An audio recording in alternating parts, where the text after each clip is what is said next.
mengakui diri kita bahwa kita seorang hamba dan kita melakukan kebaikan karena rahmat Allah, bukan karena kemampuan diri kita yang berbuat baik. Kalau kita masih di dalam hati kita berbuat baik karena ini adalah memang diri kita yang baik, apa ubahnya kita seperti orang kafir? Sama seperti orang kafir gitu, yang tidak mengakui bahwa kebaikan yang kita lakukan adalah karena Allah, karena hidayah, petunjuk dan kekuatan yang Allah berikan kepada kita semua.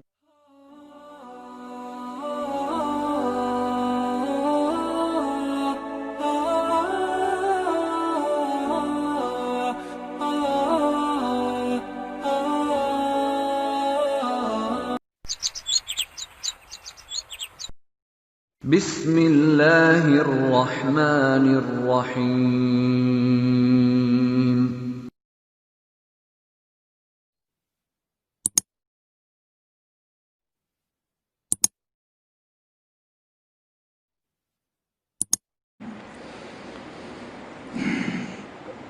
Dan disebutkan hal ini, beliau Imam Abdullah bin Haddad mengatakan, kenapa kita ungkapkan seperti ini? Ini tiada lain agar hamba kita sebagai ciptaan Allah itu mengakui bahwa dalam mendirikan ibadah ini adalah bentuk suatu kewajiban. Dan ketika kita mendirikan ibadah bukan hanya untuk menggugurkan kewajiban. Kita sholat ini bentuk kewajiban, tapi bukan bertujuan untuk menggugurkan kewajiban. Makanya orang itu beribadah ada 3 hal. Di dunia ini hamba Allah ada 3 hal. Yang pertama itu adalah ibadahnya orang seperti pedagang, laba rugi yang dihitung.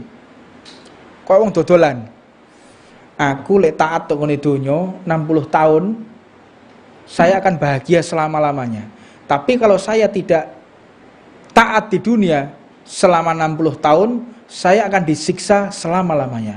Mosok 60 tahun, 70 tahun, saya menikmati, setelah itu disiksa. Wah, rugi itu namanya.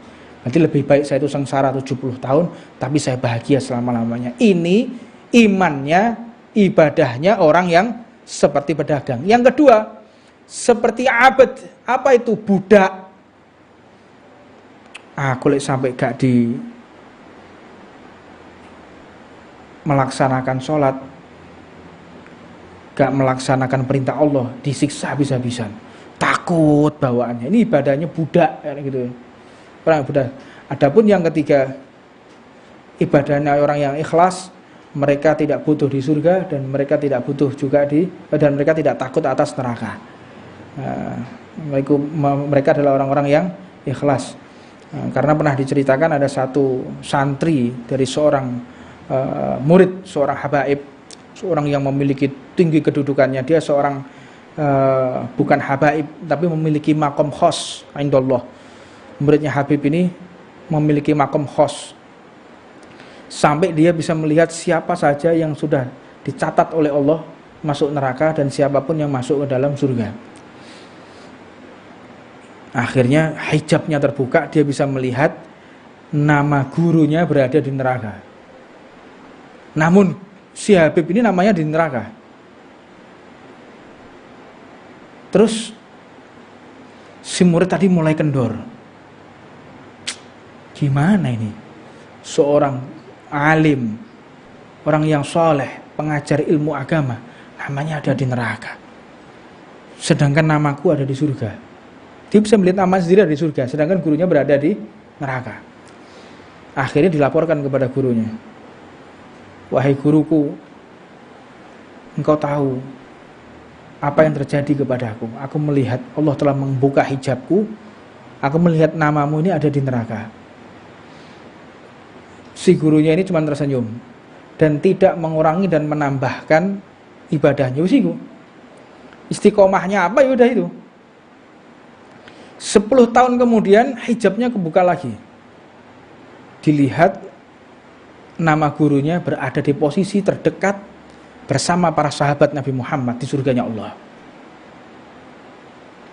Akhirnya ditanyakan lagi, wahai guruku, namamu sekarang berada di dekatnya para sahabat. Kau adalah orang-orang terpilih, orang nomor satunya Allah di kalangan para ulama.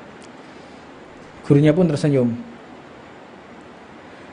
Engkau melihat itu 10 tahun yang lalu. Kalau kamu bisa melihat terus, aku tidak bisa melihat begitu. Kalau kita kira-kira gimana, Pak? Ibadah mempeng, sholat, tapi nama kita masih di neraka. Kira-kira gimana kita? Buyar yo. Gak sembayangan yo. Ini mereka kayak begitu. Para ulama itu, mereka yang sudah memiliki makom-makom khos di hadapan Allah, dia tidak akan menambahkan amaliyahnya, dia di neraka atau di surga. Tidak, kewajiban saya istiqomah, kewajiban saya ini melaksanakan sunnah, kewajiban saya berdakwah di jalan Allah. Terserah Allah menempatkan saya di surga atau di neraka. Saya ini cuma hamba. Saya nggak berhak menuntut kepada Allah. Saya harus ke surga. Saya menghindar dari neraka. Enggak seperti itu. Terserah Allah. Saya mau ditempatkan dimanapun. Itu orang-orang yang memiliki kedudukan ikhlas di hadapan Allah Subhanahu wa ta'ala. Ini kita ceritakan untuk apa? Agar kita tahu betapa jauhnya kita dengan mereka. Kita ceritakan seperti ini untuk apa? Untuk evaluasi diri. Sehingga kita tidak sombong lagi atas amaliyah yang telah Allah titipkan kepada kita. Makanya kenapa sih sebaik-baiknya orang kafir itu masih masuk neraka? Dan sejelek-jeleknya orang Islam masih masuk surga. Kenapa seperti itu? Karena orang kafir itu tidak mengakui Allah. Orang yang baik sekali, nggak pernah maksiat, dia nggak pernah melakukan perbuatan dosa, tapi masuk neraka. Apa sebab? Karena dia tidak mengakui Allah atas apa yang dia lakukan ini ya karena dirinya baik. Dirinya ini mulia, makanya dia berbuat kebaikan. Karena dia tergolong orang-orang yang mulia, tidak mengakui bahwa kebaikan ini Allah titipkan kepada diriku sehingga saya bisa berbuat baik. Kalau umat Islam mengakui bahwa tidak ada Tuhan selain Allah dan Nabi-Nya Muhammad adalah utusan Allah, kebaikan yang kita lakukan ini adalah gara-gara rahmatnya Allah. Kita tidak bisa duduk tempat ini kecuali rahmat Allah. Kita tidak bisa sholat kecuali rahmat Allah. Kita nggak bisa berbuat baik kecuali rahmat Allah. Mengakui diri kita bahwa kita seorang hamba dan kita melakukan kebaikan karena rahmat Allah, bukan karena kemampuan diri kita yang berbuat baik.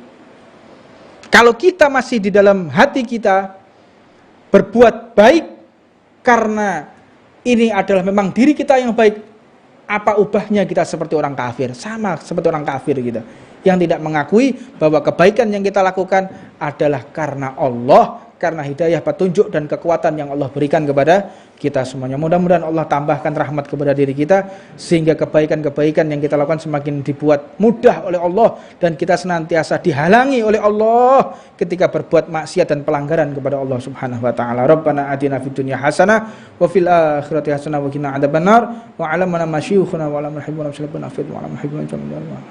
Hadratin Nabi sirrul Fatihah. Bismillahirrahmanirrahim. Rahman Rahim Maliki Yaumiddin. Ta'ala Muhammadin 'alaihi wa sallam.